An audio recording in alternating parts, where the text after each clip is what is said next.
Worth dying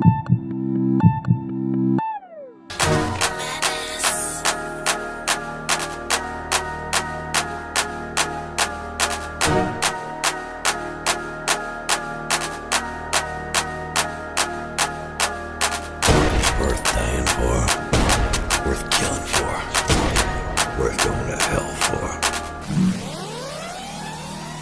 Let's start from your season, last season. From that transfer, were you disappointed to have left Chicago Fire in the manner that you did?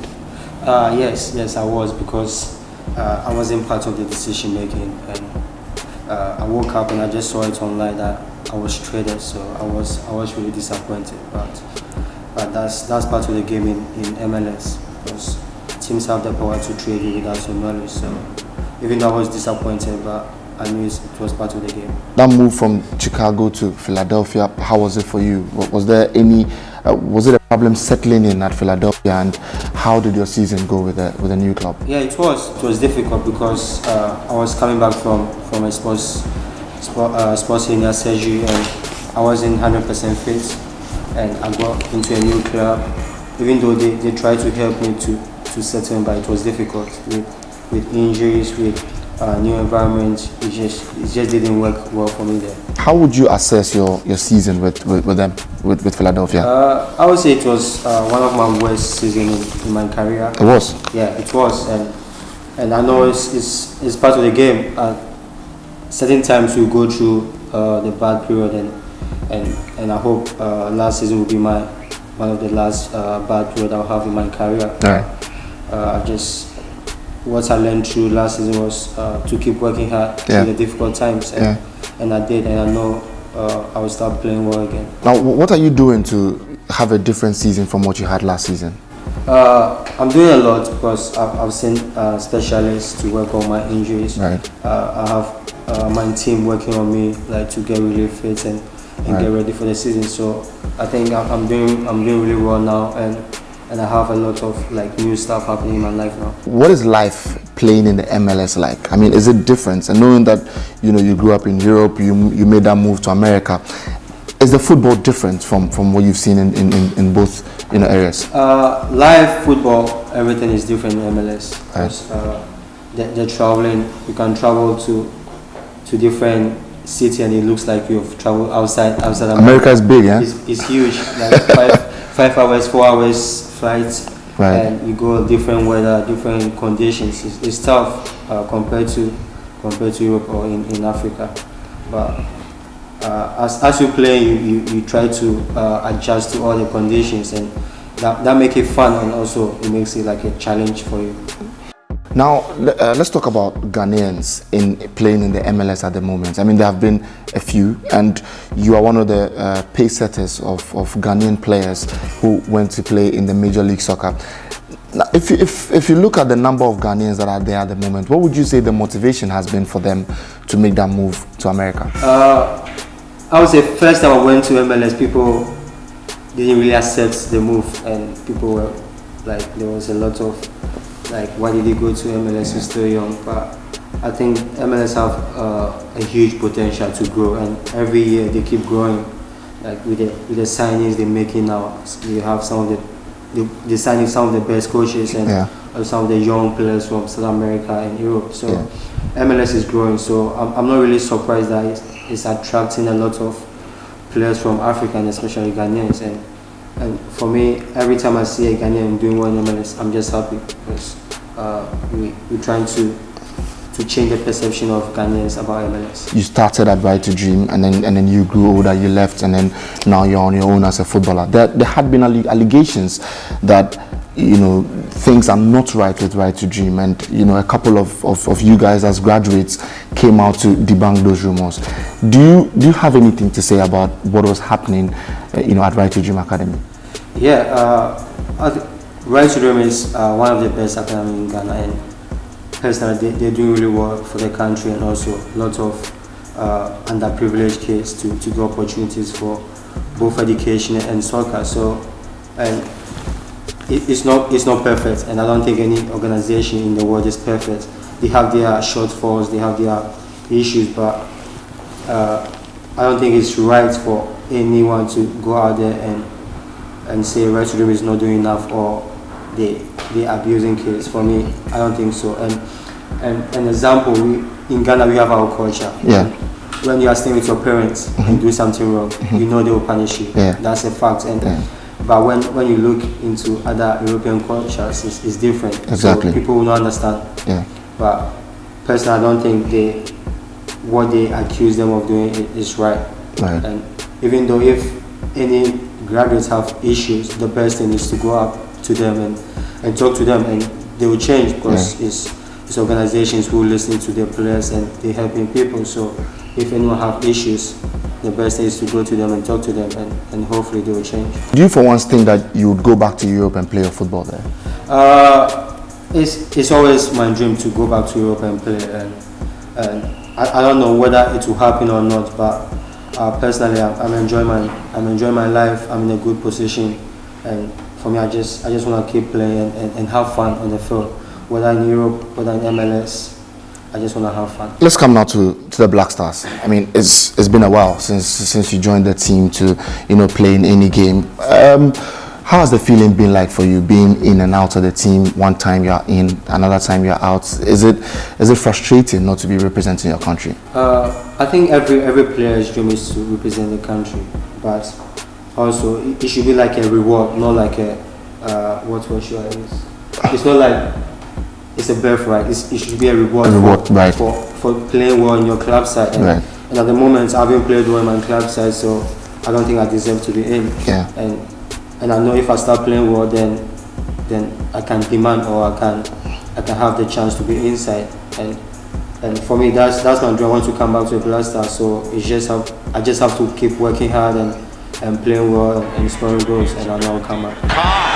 Fights his way into the area. David Accam buries it side netting, and Philadelphia recovers the lead late. Now this year, Ghana goes back to AFCON, to try to win it. It's been 36 years without a trophy. Now, as a player who represents Ghana, across the world, do you feel pressure, on you, or do your colleagues feel pressure to try to win the trophy to calm tempers down in Ghana? Pressure is part of the game, and even a friendly game, you always feel pressure to win the game. And Ghana is a big nation and big soccer nation, and everyone looks up to us to perform well in every tournament. So there is always pressure on Ghana to win. So I think most of the players are ready. They have dealt with the pressure before, and they know what is at stake in every tournament. So every player who wants to be in the Black Star now is preparing for the pressure and also to win games. Do you want to be part of that AFCON team? Yeah, I want to be part, but at the moment I don't think I deserve it. So it's just about going back to my club and playing well. But I mean, it's sometime from now until June, so you could get a look in. Yeah. I think I want to be part of the team to play in AFCON, and that's what I'm saying. But I need to start playing well. I don't want to be in the team without not playing well, and also I'm not low of confidence and not being sharp. Yeah. And you just you kill yourself when you do that. Exactly. When you know you are playing well, you have confidence, and you go into the team, then you know you can do everything for the nation. What level do you think African football is at the moment? Looking at the stars that are coming out of the continent, Mohamed Salah, Sadio Mane, Pierre-Emerick Aubameyang, and several other stars who are coming through. I don't think we're far from the level of the Europeans. We saw what happened to Germany. We saw Sweden now. Sweden is coming up, and it's the same in Africa. We have a lot of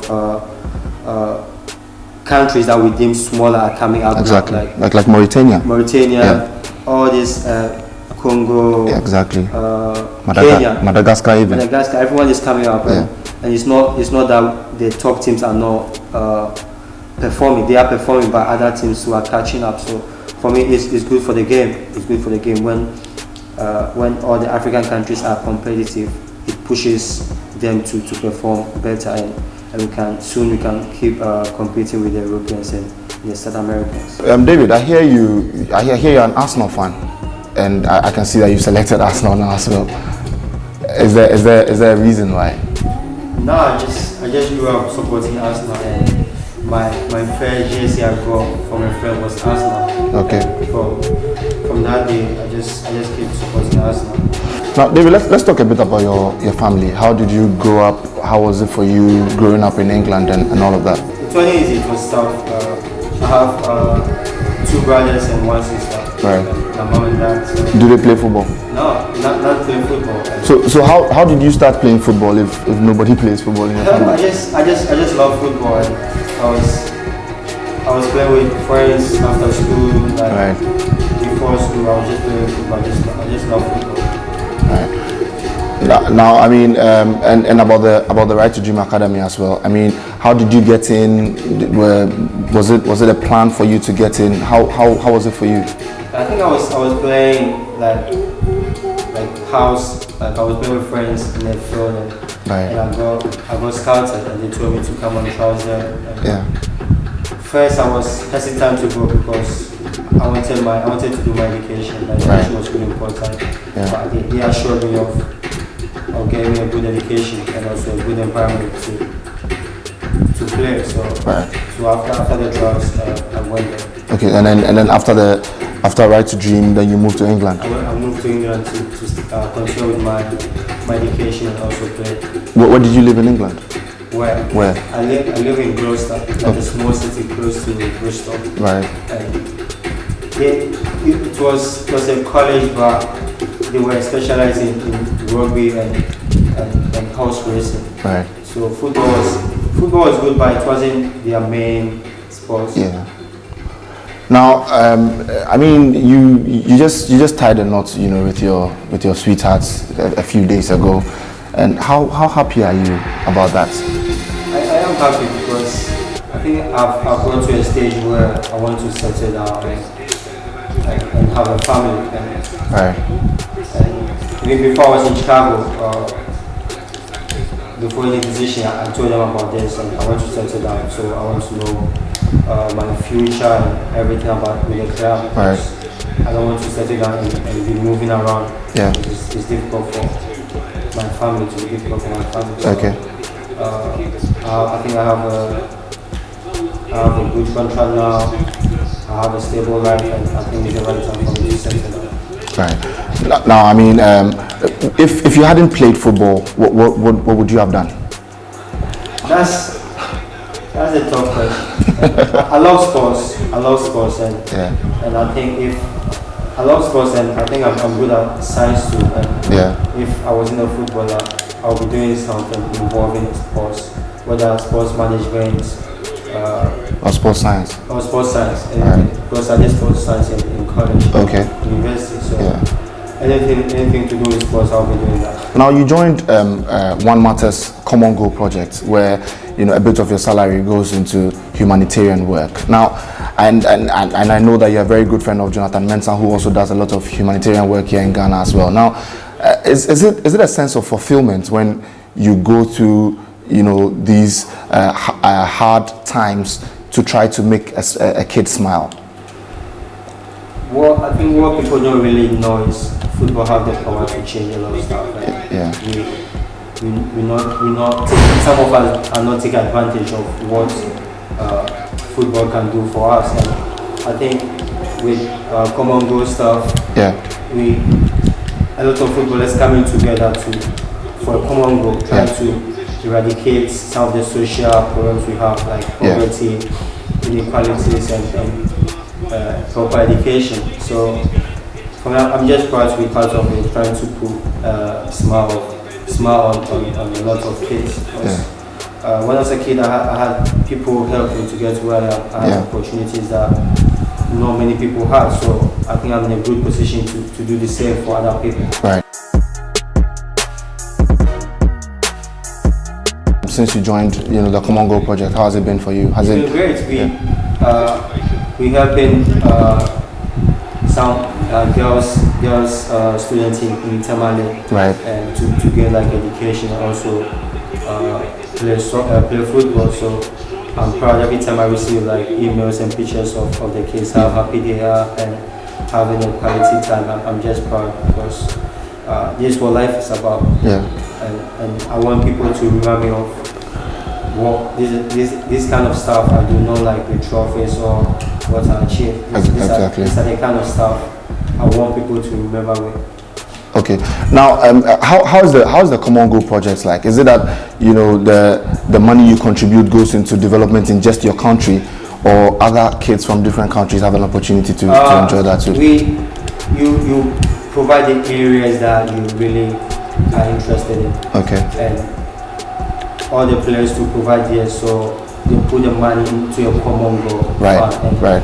they help people from. It's not only in your country, like other countries as well, in North America, other parts of Africa, and other parts of Europe or Asia, where they think there are a lot of kids that are really struggling. So it's like basically people coming together, putting the money together to help all these social issues. Right.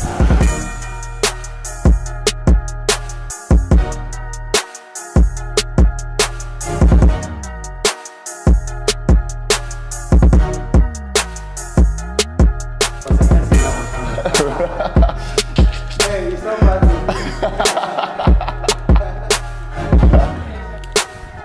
I like him too. I think he's one of the few Ghanaian coaches who know what they're about.